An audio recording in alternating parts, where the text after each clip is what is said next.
Tracking news नाज़रीन घोटकी जे कचे वारे इलाइक़े में लोलाई बिरादरी जे ॿिनि धुरियुनि में पुराणी तकरार तां झेड़ो हिकु ॼणो क़तल थी वियो आहे। ज़रियुनि मूजिबि त झेड़ो मूसो लोलाई ऐं इमदाद लोलाई जी धुरियुनि में पुराणी तकरार तां थियो आहे। झेड़े में 42 वरनि जो हाकिम लोलाई क़तल थी वियो। पुलिस वाक़े वारे हंधि पहुतल आहे। झेड़ो कचे ॿुढी थाणे जी हद ॻोठ नज़ीर आरबाणी में थियो आहे। मक़तूल वाटसन पारां कातिलनि जी गिरफ़्तारी लाइ घोटकी टोल प्लाज़ा वटि लाश रखी धरणो हयो वियो आहे।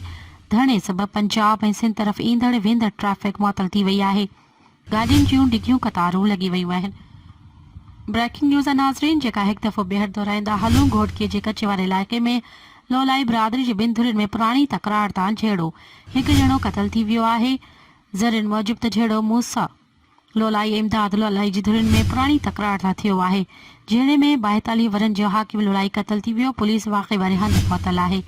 झेड़ो कचे बुंडी थाणे जे हद ॻोठ नज़ीर आरबाणी में थियो आहे। मक़तूल जे वाटसन पारां कातिलनि जी गिरफ़्तारी लाइ घोटकी टोल प्लाज़ा वटि लाश रखी धरणो हयो वियो आहे। धरणे सबबि पंजाब ऐं सिंध तरफ़ ईंदड़ वेंदड़ ट्रैफ़िक मुअतल थी वई आहे। गाॾियुनि जूं डिघियूं कतारूं लॻी वयूं आहिनि।